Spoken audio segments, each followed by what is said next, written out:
दोस्तों नमस्ते अंदर एट्ला मंचुनारा welcome back to mister goodly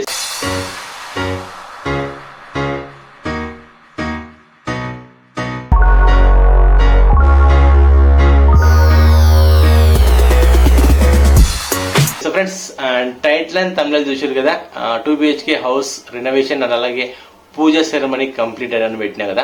అది వచ్చేసి మా ఫ్రెండ్ది. సో రీసెంట్ గా తనైతే ఇంటి పూజ చేసిండు. సో మనం కూడా వెళ్ళాం చూడడానికి. అండ్ తను చేసిన ఇంటి రెనోవేషన్ కానీ పూజ కానీ చాలా సూపర్గా ఉంటే సూపర్గా ఉంది. చాలా నచ్చింది, చాలా బాగుంది. అంటే సింపుల్ గా ఉంది, బ్యూటిఫుల్ గా ఉంది అనమాట హౌస్. సో మంచిగా రెనోవేషన్ చేసుకున్నాడు తను. సో మీరు కూడా చూపిద్దామని ఈ బ్లాగ్ అయితే చేసిన. చూడండి, ఇంటి రెనోవేషన్ చూడండి, అలాగే వాళ్ళు చేసిన పూజ చూడండి. చాలా మంది రావడం లేదు, చాలా మంది సర్వే అవ్వడం లేదు 2 BHK హౌస్లల్లో అని చాలా మంది అనుకుంటున్నారు. చాలా మంది వస్తుర్రు.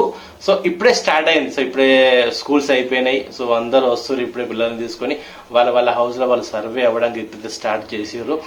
సో చాలా మంది రాని వాళ్ళకి చెప్పడం ఏంటంటే రాండి, ఉండండి. సో ఫెసిలిటీస్ అన్ని ఉన్నాయి, అంతటా లేవని కొంతమంది అనుకుంటారు. అంతటా అన్ని ఫెసిలిటీస్ ఉన్నాయి. ఇప్పుడు ఈ వీడియో చూడండి. సో మా ఫ్రెండ్ చేసిన హౌస్ సెరమనీ అండ్ అలాగే ఆ ఇంటి రెనోవేషన్ చూడండి, చాలా బాగుంది.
ಸೌಭಾಗ್ಯದ ದೇವಿ ನಮ್ಮಮ್ಮ ಸೌಭಾಗ್ಯದ ಲಕ್ಷ್ಮಿ ಹೆಜ್ಜೆಯ ಮೇಲೆ ಹೆಜ್ಜೆಯನ್ನೇ ಕೂತ ಗೆಜ್ಜೆ ಕಾಲ್ಗಳ ದರಿಯುತ್ತ ಸಾಧು ಸಜ್ಜನರ ಪೂಜದ ವೇಳೆಗೆ ಮಧ್ಯೆ ಒಳಗಿನ ಬೆಣ್ಣೆಯಂತೆ ಭಾಗ್ಯದ ಲಕ್ಷ್ಮಿ ಬನಿಸೋ ಗುರುವರ ಕರುಣ ಸಾಗರ ಜಯ ಜಯ ಗುರುವರ ಕರುಣ ಸಾಗರ ಜಗದೋದ್ಧಾರ ಜಯ ಜಯ ಗುರುವರ ಜಯ ಜಯ ಗುರುವರ रक्ष मम दत्त गुरुवरं रक्ष रक्ष मम दत्त गुरुवरं ಜಯ ಜಯ ಗುರುವರ ಕರ್ಪೂರಾರುತಿ ಬೆಳಗಿರೆ ಕಾರುಣ್ಯ ಮಗರ ದೇವರಿಗೆ ಕರ್ಪೂರ ನೀಲಕಂದ ನಿರ್ಮಗೋಚರ ಬಾಲಚಂದ ವರ್ಣಗಿ ಬಾಲಿಕ ಸವಿನನುಲ ಶ್ರೀ ಕರ್ಪೂರಾರುತಿ ಬೆಳಗಿರೆ ಕಾರುಣ್ಯ ಮಗರ ದೇವರಿಗೆ ವಾರಿ ಸತ್ವಸ್ಥಿರ ಹರಿತನ ಮಾರಹರನ ದೇವಗೆ ವಾರಿ ಸತ್ವಸ್ಥಿರ ಹರಿತನ ಮಾರಹರನ ದೇವಗೆ ದೂರ ದುರಿತವ ದೂರ ಮಾಡುವ ಸೂರಶ ಕರ್ಪೂರಾರುತಿ ಬೆಳಗಿರೆ ಕಾರುಣ್ಯ ಮಗರ ದೇವರಿಗೆ ಶರಣ ಜನರಿಗೆ ವರ ಮನಿತ್ಯ ಪರಮ ಪಾರ್ವತಿ ಹರಸಿ ಬೆಳಗಿರೆ ಕಾರುಣ್ಯ ಅವತಾರಂ ಸಂಸಾರ ಸಾರಂ ಬಲಿರಂತಂ ಹೃದಯಾರವಿಂದೇ ಭವಧ್ವನಿ ಚೈತನ್ಯ ಮಹಾಮಹಾಗುಷಂಗಂ घंटो महाराज की जय मैलारलिंगेश्वर महाराज की सद्गुरु करलिंगेश्वर महाराज की जय मंगलम जयम पार्वती शिव हर महादेव मनी सुತ್ತ ಕೊಡಿ ಈಗ ಮುಂದೆ ಮನಿ ಸುತ್ತ ಕೊಡಿ ಮುಂದಾಗ್ರಿ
మంచిగా చేశారు.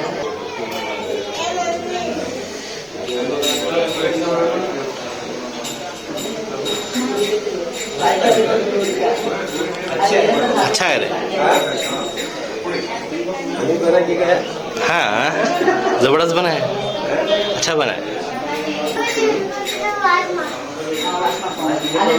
वो अच्छा है वो पूरा।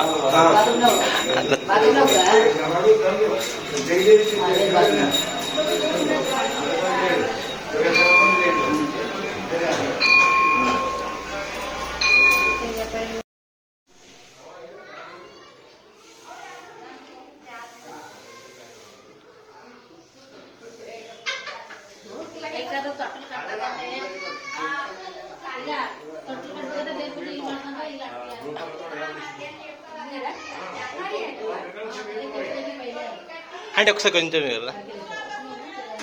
చాలు చాలు.